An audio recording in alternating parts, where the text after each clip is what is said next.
Olá, bem-vindo ao canal TechFran e hoje no nosso curso de JavaScript nós vamos trabalhar em um pequeno projeto para que possamos praticar os conceitos que aprendemos nas aulas anteriores. Nós vamos construir basicamente uma página simples somente com HTML e JavaScript e embora seja um projeto simples, vocês verão no decorrer dele que existem alguns desafios bem interessantes, principalmente para quem ainda está no começo da jornada do caminho da programação. Esse é o produto final. Então, nós temos uma página bem simplificada. Nós não estamos trabalhando com CSS ainda. Nós teremos no nosso canal também, em breve, um curso básico de CSS para que você já possa começar a trabalhar também com o layout e o design das suas páginas. Esse projeto em si, ele tem apenas HTML e JavaScript. E a ideia dele é trabalhar com um formulário, onde nós preenchemos os campos, preenchemos duas notas e o JavaScript vai fazer um cálculo da média. Então, se a média for a partir de 7, o aluno vai ser aprovado. Caso contrário, vai ser reprovado. Então, esse formulário tem 5 campos. É necessário preencher todos eles para poder calcular a nota. E ao final aparece uma mensagem aqui embaixo dizendo se o aluno foi aprovado ou não. Então, se eu preencher aqui rapidinho, então veja que com essas notas o aluno foi aprovado. Agora, digamos que aqui eu coloque uma nota mais baixa. Veja que, como a média deu 5, ele não foi aprovado.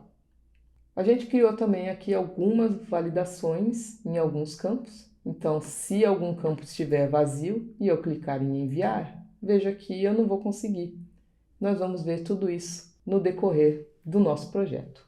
Nós vamos construir tanto o código HTML quanto o código JavaScript. Eu preparei alguns slides aqui com um básico de HTML. Então, se você nunca trabalhou com HTML, não se preocupe, você vai conseguir trabalhar nesse projeto sem maiores problemas. Então, vamos lá. O acrônimo de HTML é esse que está escrito aqui, que em português significa basicamente linguagem de marcação de hipertexto.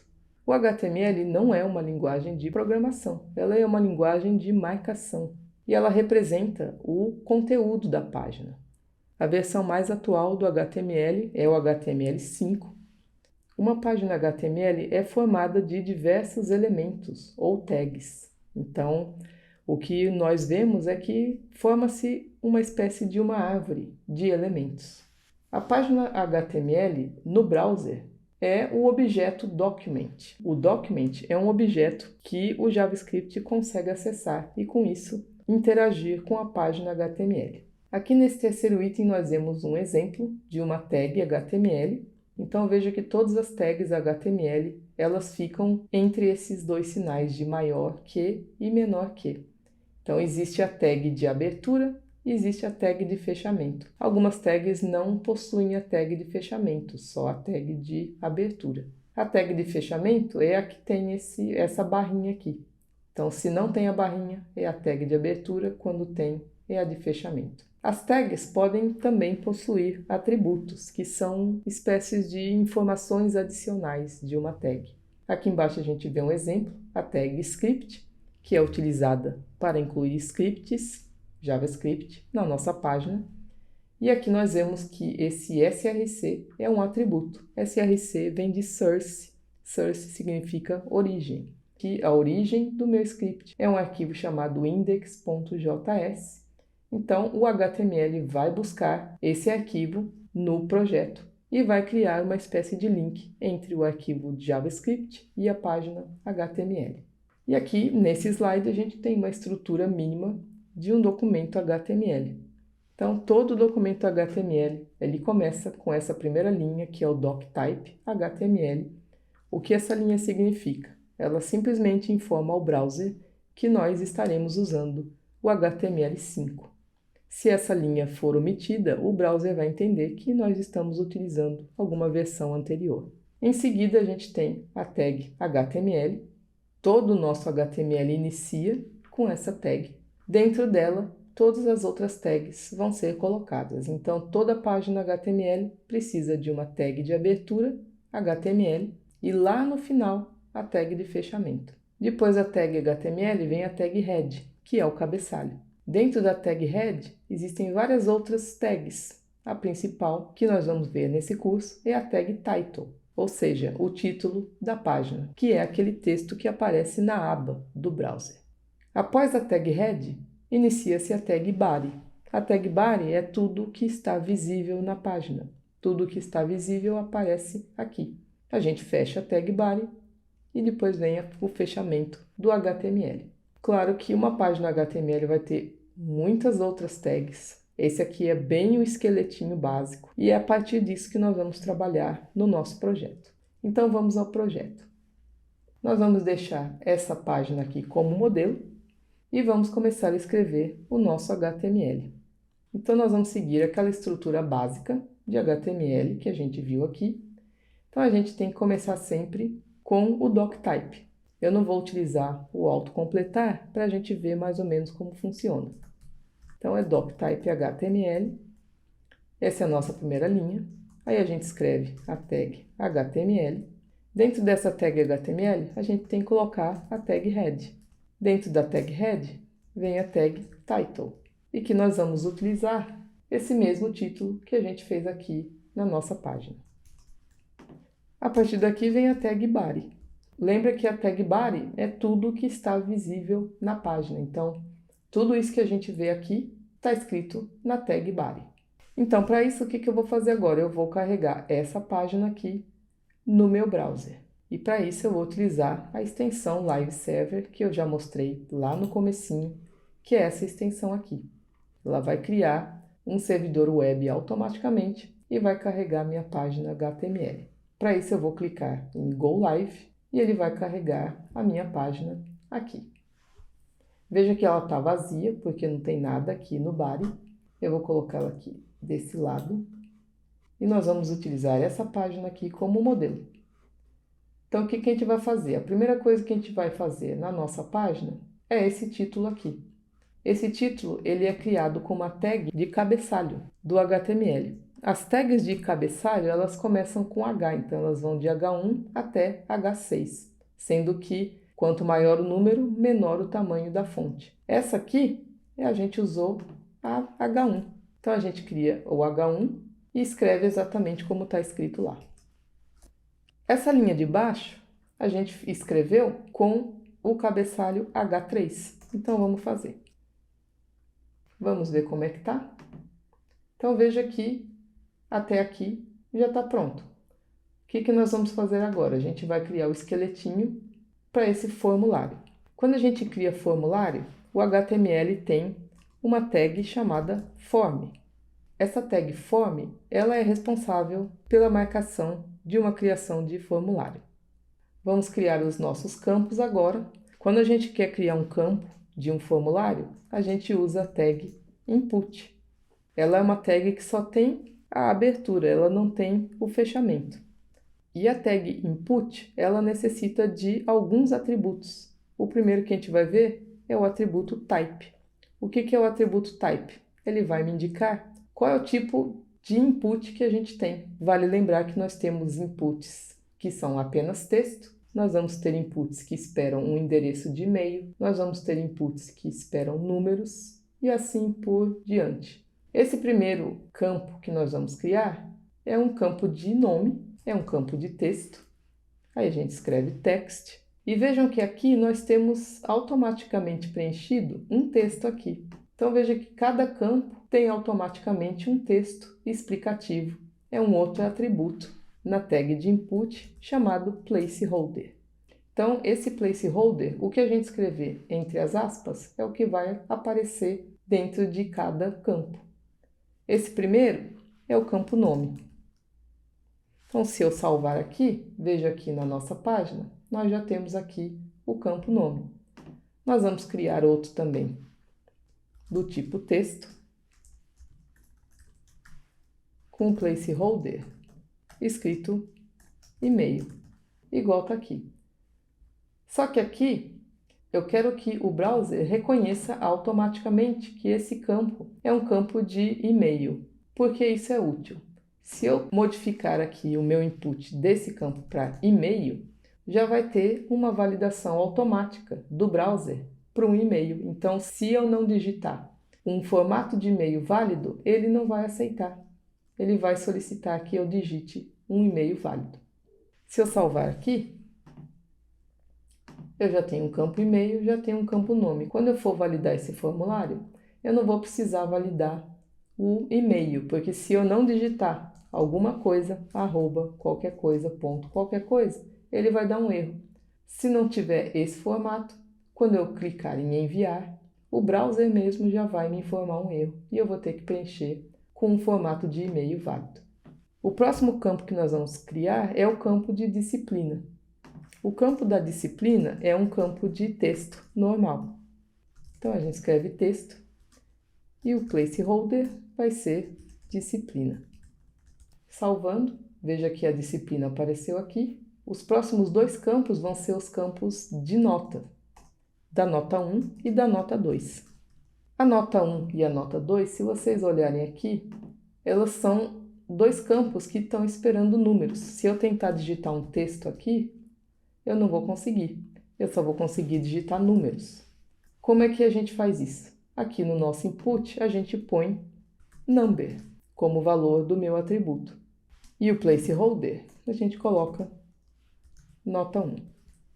Aí a gente cria um igualzinho desse e escreve nota 2. Então veja que o nosso formulário está começando a tomar forma. Claro que aqui existe um espaçamento, nós já vamos ver isso também. Depois disso, nós vamos criar o nosso botão enviar, igual que está aqui. O botão, ele é uma outra tag HTML que é o button. Então o button tem tag de abertura e de fechamento e entre elas a gente coloca o texto que a gente quer que apareça no botão. Então eu vou digitar enviar. Quando eu salvar, veja que ele aparece aqui com o texto que eu coloquei aqui. Então basicamente o nosso formulário está pronto. Nós só vamos precisar dar uma ajustada nos espaçamentos. O que eu vou fazer? Eu vou agrupar alguns elementos dentro de uma outra tag HTML, que é a tag div. Ela é uma tag mais genérica. Ela serve para agrupar outras tags, o que auxilia, por exemplo, na estilização da página.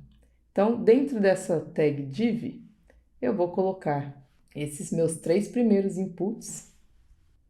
Esses dois de baixo eu vou agrupar em outra tag div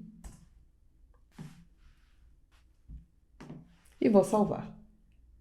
Então veja que só o fato de eu ter agrupado esses campos em divs já fez com que o meu botão enviar fosse colocado abaixo desse agrupamento. Agora o que nós vamos fazer? Nós vamos criar um espaçamento entre esses campos todos, como a gente fez aqui. Como a gente não está utilizando o CSS, a gente vai fazer uso de uma outra div de HTML, que é a div BR. BR seria uma quebra de linha. Quando a gente salva, veja que entre as duas divs eu pus a minha quebra de linha, já houve um espaçamento aqui. Eu vou colocar outra quebra de linha embaixo da segunda div para criar um espaçamento aqui. Quando eu salvar, eu já tenho o meu espaçamento. Então veja que basicamente a gente terminou a primeira parte do nosso HTML. A gente ainda vai modificar à medida que o projeto avança. Vamos para o nosso arquivo JavaScript. O arquivo JavaScript ele vai ser utilizado para que a gente consiga localizar esses elementos da nossa página e poder interagir com eles. Para isso, a gente vai trabalhar com um conceito chamado DOM, o que a gente chama de Document Object Model. Então, dentro do browser, como a gente viu, todo esse conjunto é o que o JavaScript entende como document. Então, se a gente vier aqui no nosso console, se eu digitar document, veja que ele vai abrir para mim tudo o que aparece na minha página. Então veja que document é o conjunto inteiro, veja que ele está mostrando tudo o que eu digitei aqui. Com esse objeto document, eu consigo acessar cada item da minha página. E isso vai ser útil porque nós vamos precisar capturar os valores que a gente digitar em cada campo. Para que a gente consiga acessar esses elementos, a gente precisa usar um atributo dentro dos nossos inputs chamado de ID. O JavaScript ele vai conseguir interagir com cada elemento que tiver o seu ID. O ID, dentro dos nossos elementos, sempre precisa ser um identificador único. Para que o JavaScript consiga capturar o que eu digitei aqui, eu preciso atribuir um ID a esse campo. É a partir dele que o JavaScript vai localizar esse texto. Então vamos criar. Então, como o campo chama nome, eu vou chamar o meu ID de nome. E vou criar um ID para cada campo do meu formulário. Aqui vai ser e-mail, aqui vai ser disciplina, o da nota 1 vai ser nota 1 e o da nota 2 vai ser nota 2. Com essas informações, o JavaScript já vai ser capaz de capturar os dados que eu digitar no meu formulário. E uma coisa que nós precisaremos fazer no nosso HTML é incluir o nosso arquivo JavaScript. Então lembrem que no nosso slide a gente até colocou como exemplo. Essa tag script é a que é responsável por incluir o nosso arquivo JavaScript que vai interagir com a página. Existem duas maneiras de eu incluir esse arquivo. A maneira mais comum é incluir o script no final da página. Por quê? Porque geralmente o script ele tem que ser carregado somente depois que a página inteira é carregada. Porém, a gente pode também colocar o nosso script no head do nosso HTML. Se a gente colocar ele no nosso cabeçalho, o que vai acontecer? Vai aparecer um erro porque o script vai ser carregado primeiro, só que a página não vai ser carregada. Então, se eu estiver procurando algum elemento, a página nem foi carregada e o script já está carregando. Para que a gente mude esse comportamento e faça com que o script carregue por último, a gente utiliza um atributo chamado defer. O que esse atributo faz? Ele vai fazer com que o script só seja carregado quando a página for carregada. Aqui no nosso JavaScript eu só vou escrever um console, só para a gente se certificar que a página foi carregada. Então, se eu salvar aqui e abrir o meu console, veja que o teste apareceu. Então, a página está linkada corretamente. Como eu criei um formulário aqui, quando eu clico em enviar, a minha página recarrega, como está sendo mostrado aqui. O que eu vou fazer com o JavaScript agora? Eu vou capturar esse submit, que a gente chama, do botão. Vou evitar que ele carregue para que eu consiga capturar esses valores do meu formulário. Então, a primeira coisa que eu vou fazer é também criar um ID para o meu formulário, para que o meu JavaScript consiga localizá-lo. Então, eu vou criar um ID form para ele. Qual que é o método que o JavaScript utiliza para localizar elementos através do meu ID?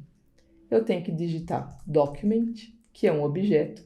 Então, você vê que quando eu colocar o ponto, eu tenho uma série de métodos que eu posso utilizar e que vai ser responsável por diversas ações na minha página. Então, o método que eu uso para localizar um elemento pelo seu ID é esse aqui, getElementById.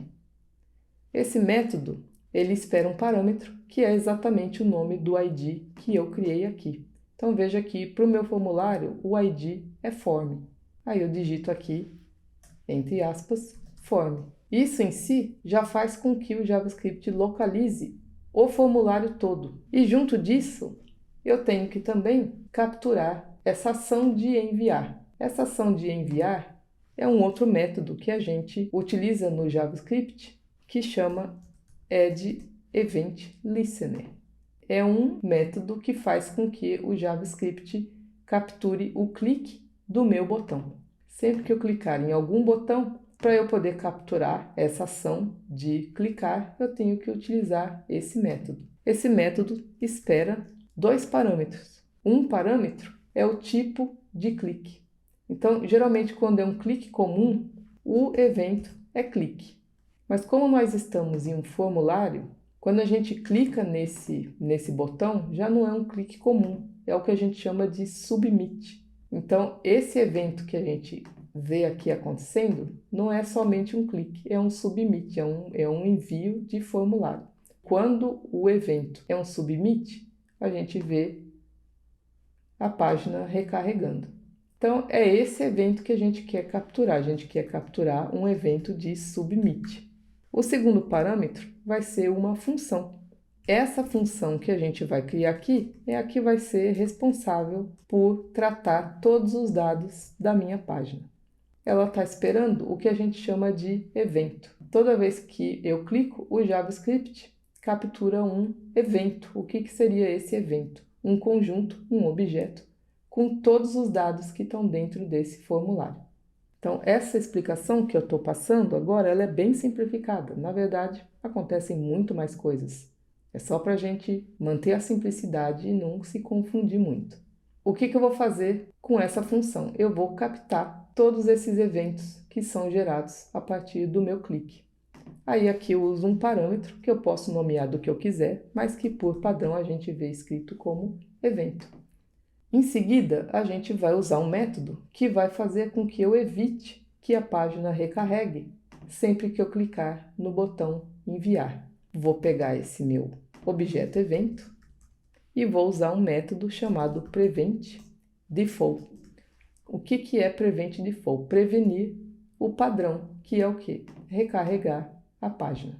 Quando eu salvar e eu clicar em enviar, veja que agora a página não está mais carregando. Vamos dar um console nesse objeto evento e vamos abrir o nosso console. Assim que eu clicar em enviar, o meu objeto event vai aparecer aqui no console. Então veja que tudo isso aqui é o meu objeto event. Então veja quantas informações aparecem aqui. Então veja que esse meu evento é do tipo submit. Agora que a gente já capturou o evento e evitou que a página recarregasse, nós vamos iniciar capturando o valor do que a gente digitar dentro do campo nome. Para isso, nós vamos criar uma variável chamada nome e vamos utilizar o mesmo método que a gente utilizou aqui, mas localizando o ID desse meu campo nome. Qual que é o ID do meu campo nome? É o ID nome também. Document get element by ID e como parâmetro o ID desse campo nome, que é nome mesmo. Se eu der um console agora em nome e salvar, eu vou abrir aqui o meu console. Aliás, eu vou colocar o meu console embaixo para ficar mais tranquilo. Quando eu digitar alguma informação aqui no nome e clicar em enviar, veja que esse método document get element by ID, ele pega o meu input inteiro. Só que desse input inteiro, eu só quero o valor do que eu digitei aqui. Esse valor é um atributo que a gente chama de value. Então, para a gente pegar somente o valor, a gente encadeia com o atributo value. Então, quando eu salvar, veja que quando eu digitar agora alguma coisa aqui, no meu console só vai aparecer o valor do que eu digitei. É exatamente isso que eu quero. Um outro campo que a gente vai capturar o valor vai ser o da disciplina, inicialmente. Então, eu vou copiar aqui, vou digitar disciplina como o nome da minha variável e vou pegar o ID do meu campo disciplina. Quando eu digitar alguma coisa aqui, veja que ele capturou o valor da disciplina. O que nós queremos fazer agora? A gente vai querer capturar os dois campos de nota e a partir disso nós vamos criar um método que vai fazer o cálculo da média dessas duas notas. Antes disso, lembra que a gente falou sobre as arrow functions? Lembra? Aqui eu estou utilizando ainda a palavra-chave função. Eu posso transformar isso aqui em arrow function. Então é o que nós vamos utilizar nesse projetinho. Então veja aqui que se eu salvar, não mudou em nada o funcionamento da minha página, ele ainda está capturando tudo. O que nós vamos precisar fazer? Nós vamos criar um método que vai calcular a minha média. O que esse método faz? Ele vai pegar o valor da nota 1, o valor da nota 2, vai dividir por 2 e vai me retornar o valor. Se esse valor for a partir de 7, o aluno vai ser aprovado, caso contrário, vai ser reprovado. Então, nós vamos criar aqui no nosso JavaScript um método separado que vai simplesmente calcular a nossa média. Vamos criar aqui um novo método. Aqui eu estou escolhendo dar o nome de calcular média. O que eu preciso fazer aqui? Primeiro de tudo, eu preciso capturar o valor desses dois campos. Eu vou criar uma variável para nota 1. Eu posso dar qualquer nome. E eu vou utilizar esse mesmo método, document_get_element_by_id. O ID que eu dei para nota 1 foi nota 1, tudo junto. E lembra que eu preciso do valor. Eu não preciso do input inteiro, eu só preciso do valor. Eu vou fazer a mesma coisa para o nota 2. Para a gente testar, eu vou colocar aqui um console das duas notas, nota 1, nota 2. Como é que eu vou testar esse calcular média? Eu venho aqui no meu método de submit e chamo essa função. A função só vai rodar quando ela for chamada. Então, a gente digita aqui calcular média, a gente chama a função aqui, salva, e nós vamos testar aqui. Eu vou colocar uma nota qualquer aqui, outra aqui, clico em enviar, veja que as duas apareceram aqui. Então, o que eu testei? Eu já testei duas coisas. A minha função está sendo chamada e os meus valores também estão sendo capturados corretamente. Essa função calcular média, o que ela vai fazer? Ela vai pegar o valor das minhas duas médias, dividir por 2 e retornar a média. Então, vamos criar uma nova variável. E a título de teste, o que eu vou fazer? Eu vou simplesmente digitar nota 1 mais nota 2. E vou jogar no console essa minha variável soma notas. Quando eu for testar aqui, eu vou digitar aqui 8 e aqui 2. Vamos ver o que acontece. Veja que ele retornou 82. O que significa? Embora no nosso formulário a gente criou um input do tipo number, o JavaScript vai calcular como se fosse uma string. Então, o que está vindo desse campo para mim não vai ser um número, vai ser uma string 8. Então, aqui, o que aconteceu? Não houve a soma. Ocorreu simplesmente a interpolação das strings. Então, o que eu preciso aqui? Eu preciso transformar essas duas variáveis que são do tipo string em tipo number. Para isso, a gente utiliza um método em JavaScript que chama parseInt. Ele converte uma variável em inteiro. Então, o parâmetro que a gente tem aqui é a variável que a gente quer converter para número inteiro. Então, vamos digitar parseInt e colocar a nossa nota como parâmetro. A gente vai fazer a mesma coisa para esse outro aqui. Quando eu colocar as duas notas aqui e enviar, ele já retornou com a soma correta. Temos as duas notas, agora a gente vai criar uma outra variável com o cálculo da média. Eu vou dar o nome de média e a média vai ser a nossa soma de notas dividido por 2. Lembra que a divisão é a barra. E o que eu quero fazer aqui? Eu quero que essa função me retorne essa média. Para isso, eu digito a palavra-chave return e a variável que eu quero retornar, que é média. Então, quando eu chamar essa função aqui, ela vai me retornar essa média. Então, eu vou criar uma outra variável aqui com o resultado. Eu vou dar o nome de resultado, que vai ser o retorno dessa função aqui. Então, se eu vier aqui na minha função que trata o submit e der um console da minha variável resultado, eu devo ter esse mesmo comportamento. Então, vamos salvar. Eu vou digitar aqui os mesmos números, 8 e 2. Veja que aqui ele já calculou a minha média. Então, a nossa função de calcular média já está pronta. O próximo passo agora é a gente retornar ao usuário a mensagem, tanto indicando se ele foi aprovado ou não. Então, nós vamos voltar aqui no nosso HTML e nós vamos criar uma div vazia que vai exibir o resultado. Então, nós vamos criar uma div embaixo do meu formulário e ela vai ser a responsável por exibir a minha mensagem. Só que a mensagem ela vai depender do resultado. Então, eu não vou escrever a mensagem direto aqui. Eu vou fazer com que o código de JavaScript exiba a mensagem de acordo com o resultado. O código JavaScript vai localizar essa div. Para isso, eu vou criar um outro ID que eu vou dar o nome de mensagem. Aí eu volto no meu JavaScript e agora eu vou trabalhar a lógica de qual mensagem que eu vou enviar para o usuário. Qual que é a lógica aqui? Se o resultado for maior ou igual a 7, eu vou exibir uma mensagem de parabéns. Se o resultado for menor do que 7, aí eu exibo a mensagem que o aluno foi reprovado. Essa lógica lembra bem a nossa aula de estruturas condicionais. Lembra? If, else, else, if. Então vamos criar uma estrutura if, else. Eu tenho aqui a minha variável resultado, que possui o total da minha média. Então, se o resultado for maior ou igual a 7, eu vou exibir uma mensagem na tela. Para isso, eu vou ter que criar uma outra variável que vai ser a responsável por localizar o meu ID de mensagem. Eu vou criar minha variável fora desse método, MSG, que vai usar o método que a gente já está trabalhando, que é o getElementById. Qual foi o ID que eu dei? Eu dei o ID de mensagem, eu quero colocar um texto aqui dentro. Então aqui eu escrevo mensagem.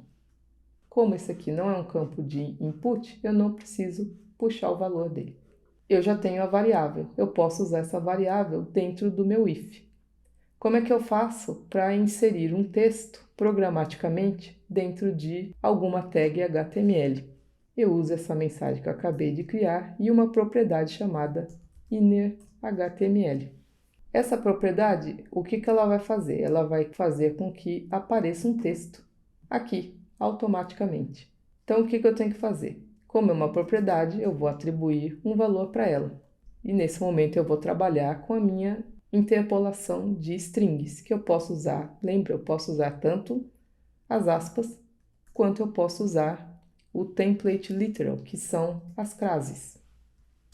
Então, o que eu vou fazer aqui? Eu vou escrever aquele texto que aparece quando o aluno é aprovado. Então, aqui na frase, o que eu quero escrever? Eu vou dar a mensagem, eu quero escrever qual a disciplina que ele foi aprovado e quero também colocar a média dele. Então, aqui eu escrevi: parabéns, você foi aprovado na disciplina. Qual a disciplina? Essa variável aqui que eu acabei de criar. Então, com string interpolation, quando eu quero incluir uma variável no meu texto, eu uso o cifrão, abre e fecha chaves, coloco a variável, que é disciplina, com média, e eu vou colocar o valor da minha média, que é o que está nessa minha variável resultado. Isso é caso o aluno seja aprovado. Então, se o resultado for maior ou igual a 7, parabéns. Se não, eu vou exibir a mensagem de que ele não foi reprovado. Então, else, eu quero colocar nesse meu campo de mensagem, então inner HTML, eu vou colocar o texto, a variável que indica a média é a variável resultado.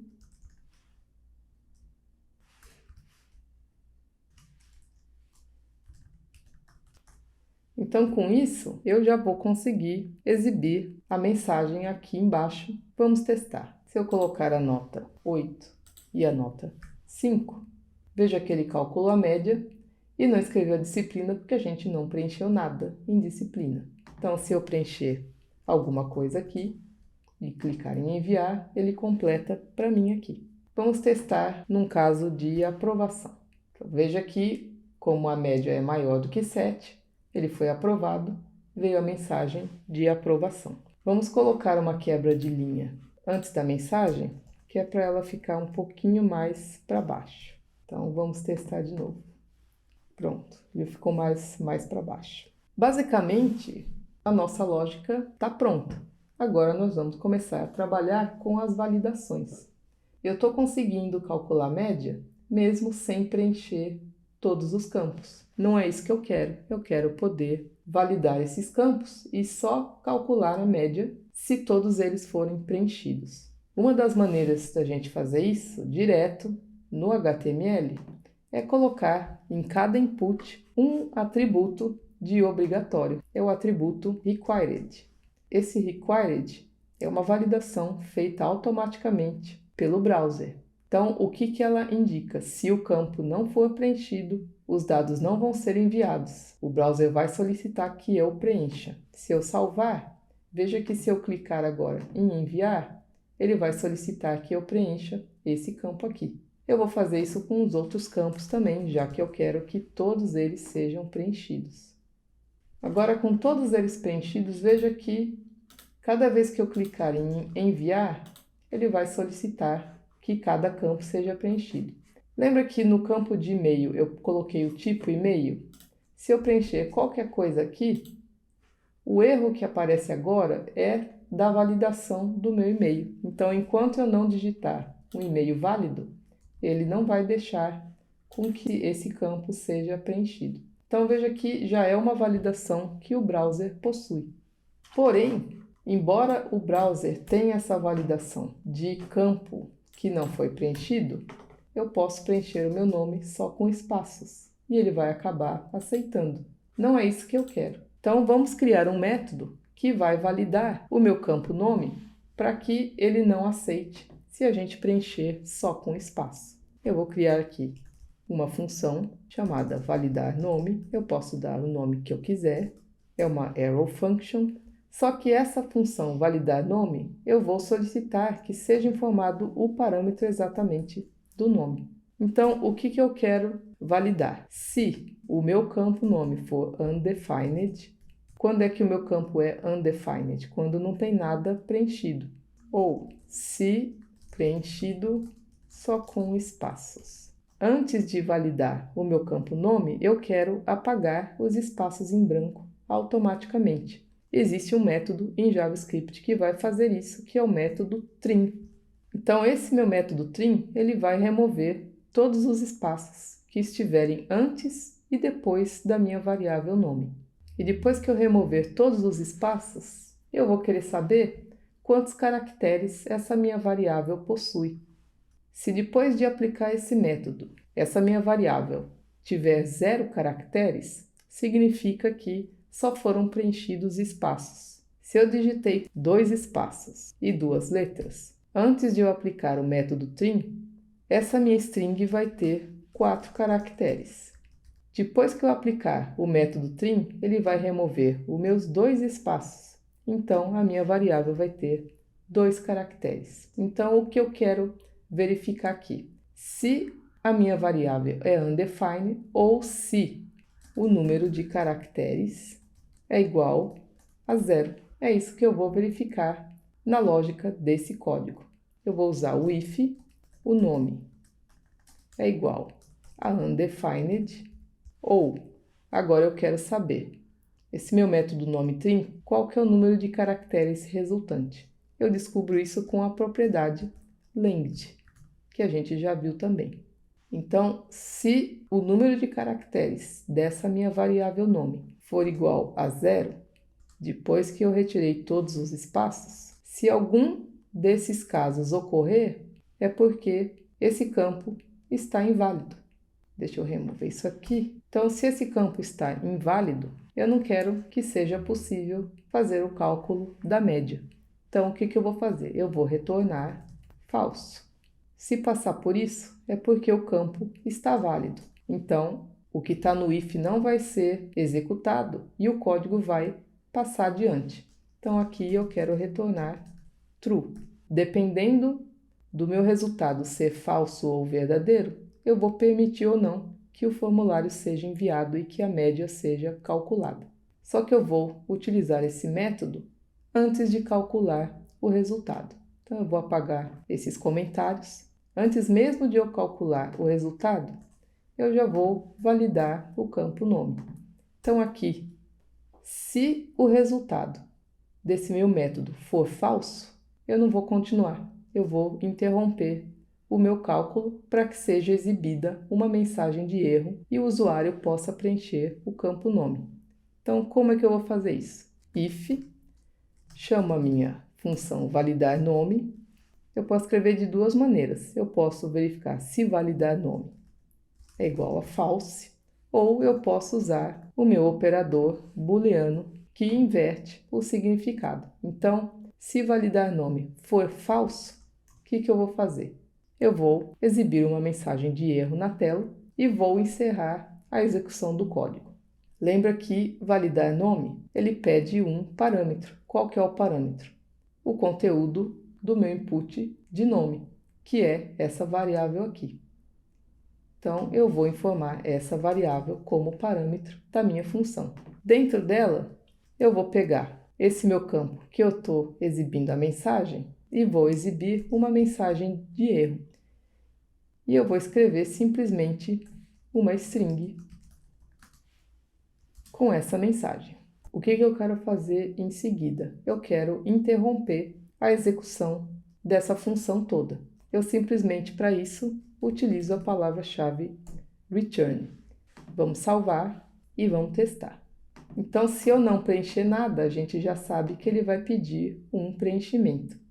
Se eu colocar espaço aqui, qualquer coisa aqui, duas notas e clicar em enviar, veja que ele validou o meu campo nome.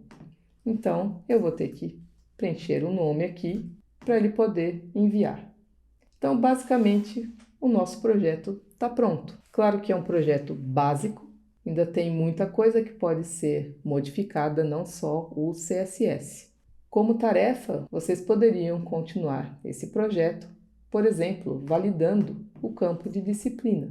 Uma outra coisa que vocês podem fazer também é aceitar números fracionários aqui. Por exemplo, se eu informar como nota 5.3, outra coisa que vocês poderiam fazer seria reescrever esse meu if-else usando o ternary operator. Lembra? O operador ternário? Então, existem diversas melhorias que vocês poderiam fazer nesse projeto para deixar ele mais interessante. Então é isso. Esse foi o nosso projeto. Com esse projeto, a gente encerra o nosso curso básico de JavaScript. Eu agradeço a todos vocês. Peço que, se quiserem, se inscrevam no canal, curtam o vídeo. Qualquer dúvida, só colocar nos comentários. E até a próxima!